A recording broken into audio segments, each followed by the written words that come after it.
Hello, gorgeous, gorgeous beings of light. This is Ma Ra, back down at my favourite place again, which looks all dull and gloomy, but it's actually because it's pouring rain. And yeah, look, it's going to be a noisy video with the ocean, with the rain belting on my window screen, but I have something wonderful. And this is just an example, a complete example of what it is I want to share with you today. Because although the sea is rough when it's loud, all of this rain, we so need all of this rain to help finally put out all of the fires. So you're going to find it being interrupted often for me to squish the windscreen, and it's going to be blurry, so I just recommend you close your eyes and just take this one in rather than looking at it. But I just really wanted to do it today because it's raining and because I love it when the ocean is like this as well. It's one of my favourite times to be at the ocean, is when there's a wild storm happening, and I've been known to be the crazy person who's out there walking in it, but I'm not. I'm sitting in the car doing this wonderful video for you today. So let's just take a big breath in. Go right into the core of your being, and big belly breath, and then when you can't breathe anymore, breathe out through the mouth. Breathe in again. And out. And we're going to call upon pure God Source, the seraphim and cherubim angels, Jesus Christ, Mother Mary, Mary Magdalene. We're going to call forth all of our highest spiritual healing teachers, guides and angels. And we're going to call forth the Arcturians, the Lyrans and the Syrians. We're going to connect to the fifth dimension, to our own divine I Am presence. We're going to activate 100 trillion cells in our 100 trillion telomeres.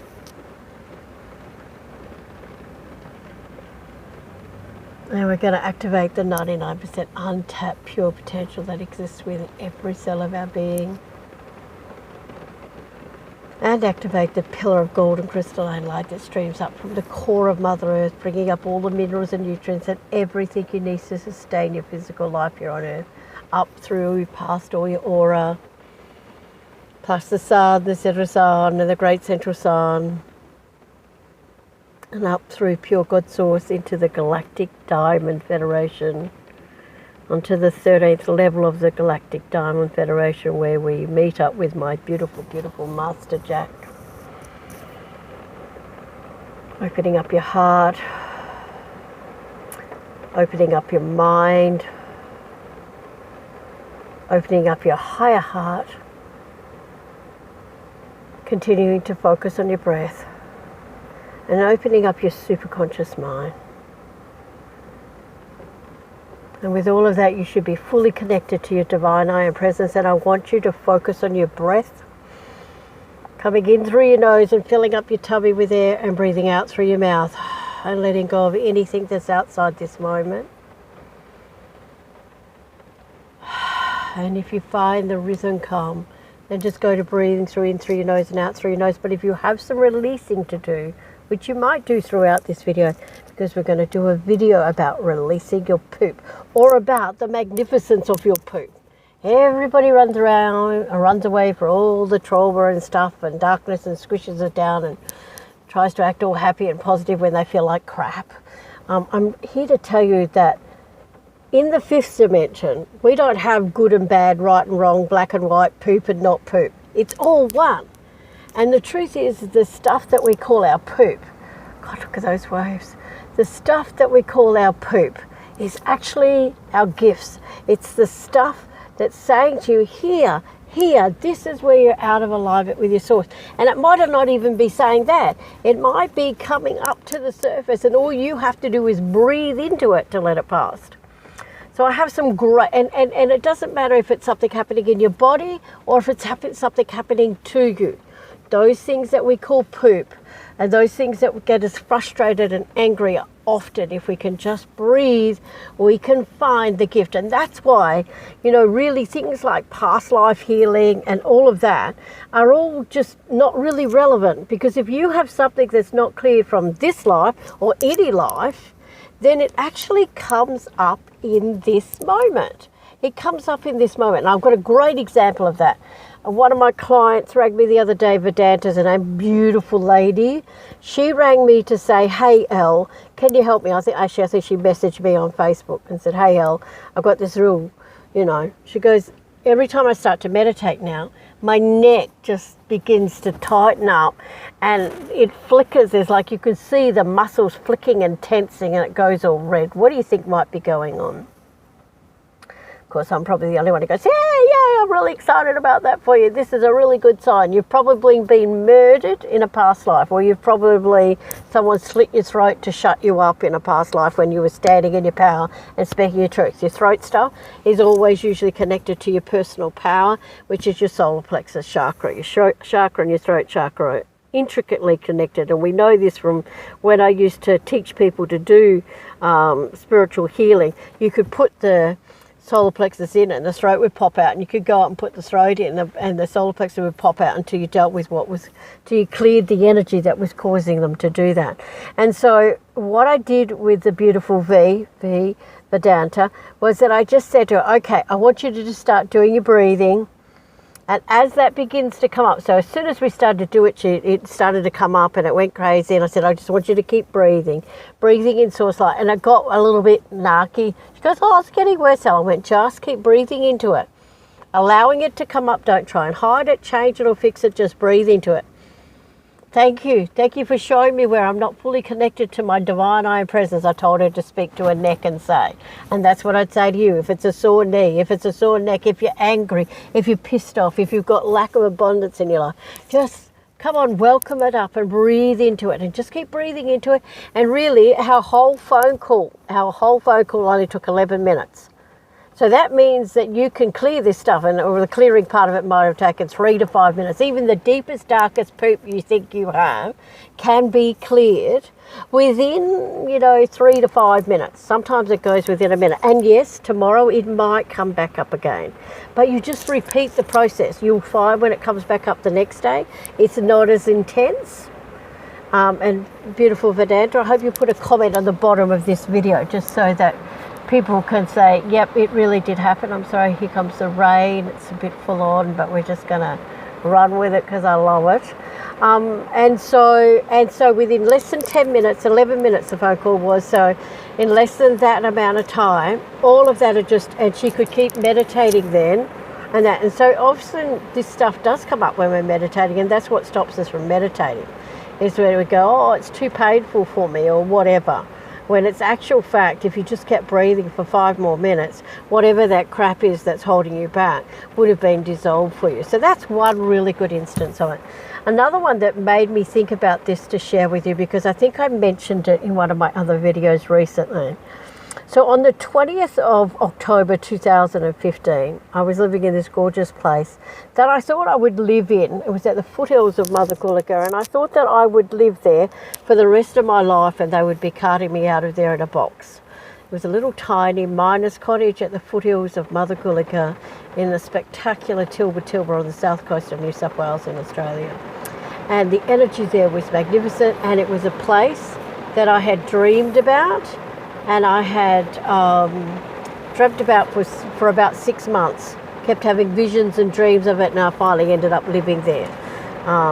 And so this was now a couple of years later.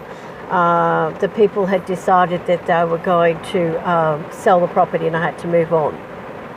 And I had planted, because on the assumption that I was going to stay there for a long time, I planted this magnificent antique rose garden that cost me about $400 or $500 for the roses, because they were old, absolutely exquisite smelling roses. Oh God, look at that ocean. And the owner came to me and said to me, are you going to take your roses with you? Now, if I'd been smarter, I would have told a white lie. I would have said, no, I don't think so. What am I going to do with them? But me being me, I said, oh yeah, I don't know, probably, maybe. I'll give them to some friends maybe, And later that day, I saw him poisoning my roses with Roundup, which really, anyone who's still using Roundup is pretty stupid, because, well, I shouldn't say that. That stuff goes down into the water supply and it affects everybody. So Yes, it's your choice to use it on your own property, but what you don't realise is that you're affecting too many other people, because it grows into the ground and into the water supply, and it affects everybody around you. And there's just too much information out now of where Roundup has caused cancer in too many people. And if it was me personally, I would not be using it. That's my personal recommendation, but don't take any notice of me. I'm just an old spiritual teacher, opinionated one, but it's just my personal opinion, and you don't have to do anything I tell you. Just saying that now. I'm just thinking, oh, someone might want to sue me. Anyway, so going back then, and so I see him that afternoon poisoning my roses. So I was going to go and say something, but I just couldn't be bothered, because he was the kind of person who looked for a fight, and he was quite aggressive and angry when he got, so it was probably a blessing that I was moving on from there. Anyway, so I rang a few people who were rose growers, and some of them said, yes, if you get them out of the ground and prune them, you might save them. And others had said, no, it's gone. But the point when most people said that it takes about 3 days for the poison to get from the leaves down into the roots.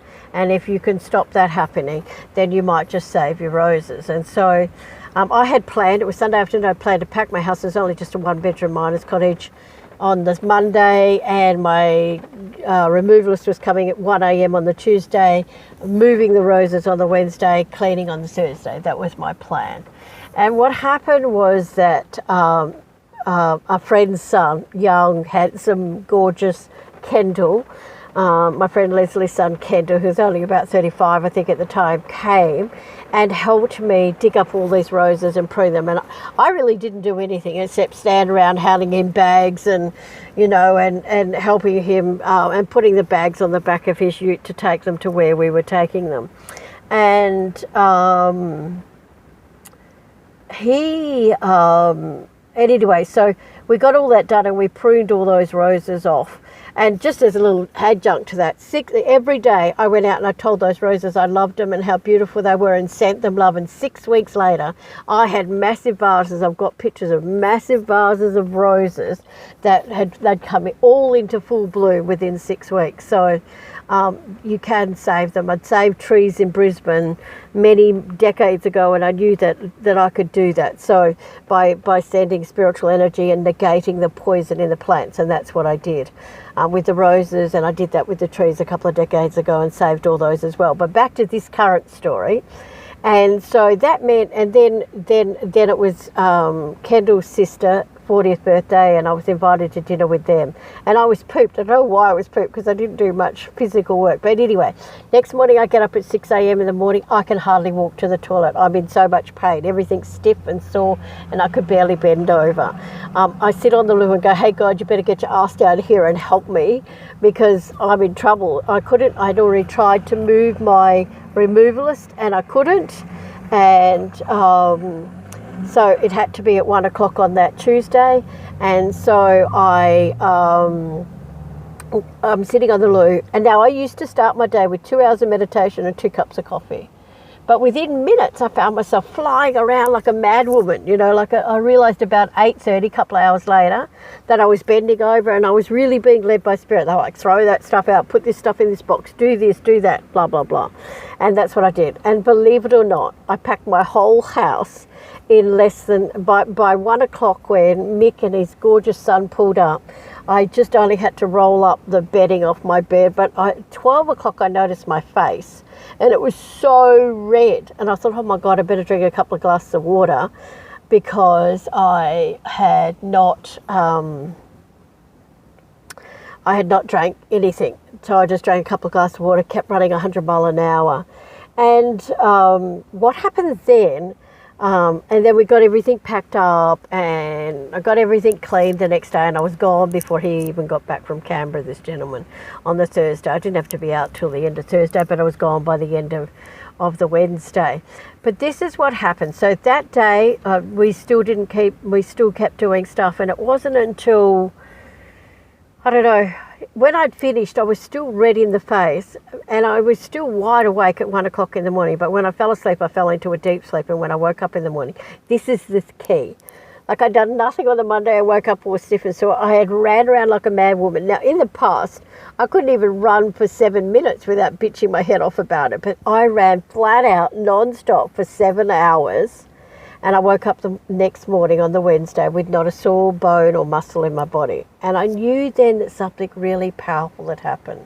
I knew that I'd gone to some other place in my being that doesn't exist in my everyday life. And so it took me about 2 months to work it out because, you know, like that happened and I was like, wow, I wonder what happened. Where did I go? Where did I get all that energy? How come I was so fit and running around like a mad woman? And, you know, a few weeks later, you kind of like, you let it drop. But then I had an incident where I had to go shopping. Now, until where there was no shops, there was even, you know, barely a deli there that just carried milk or whatever. But you'd have to drive to do your main shopping. And I hate shopping in shopping centres, so it would take me forever.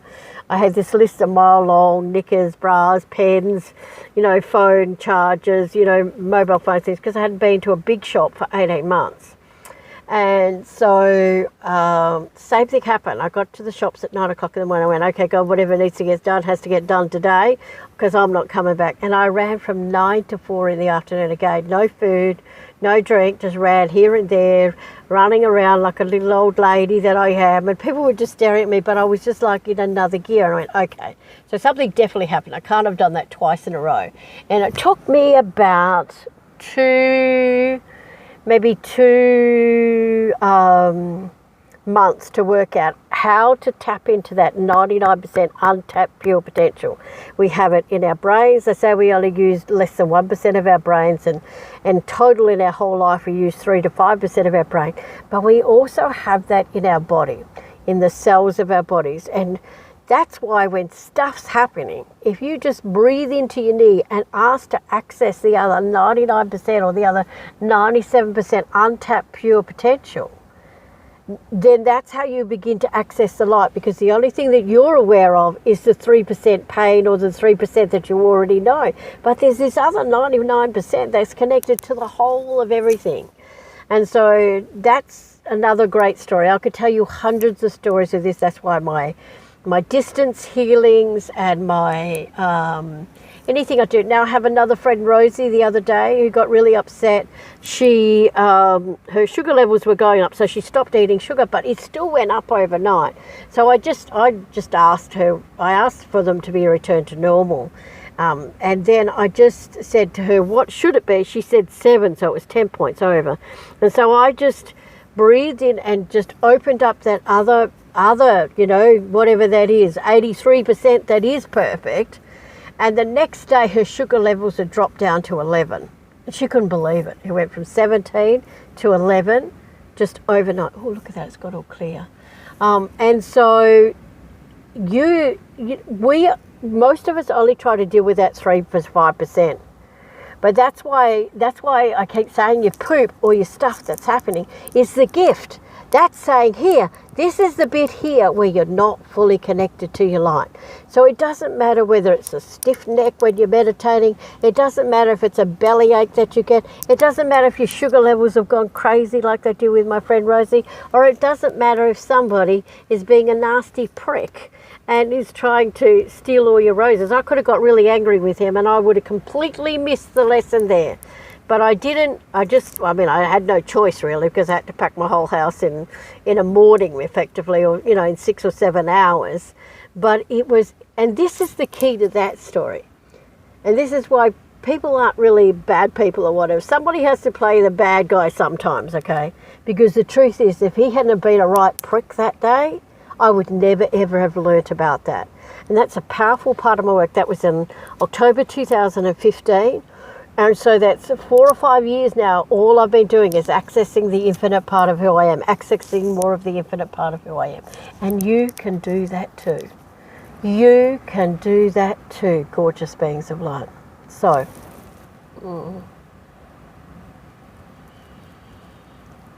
I want to send you all of my deepest love and richest blessings. I hope that makes sense. I hope that next time the crap's hitting the fan or the poop's hitting the fan with you, that you just go, what is this teaching me? What is the greater lesson here? Or even, you don't even have to do that. You can invite it to come up and breathe into it and transmute it, or you can just breathe into it and allow it to be, and just get past. Your ego will intensify it usually for a moment or two, but if you just keep breathing through that, you will breathe through that and break through into this infinite being of light that you already are. Oh, got a tickle in my throat right at the last minute. Must have been getting overly passionate and excited, but it might also be, you know, some other past life, because my throat's been slit in many past lives for speaking my truth. So I'm telling you that your stuff will empower you faster than anything else ever in your life. So I trust that helps. Let's just take a few deep breaths together.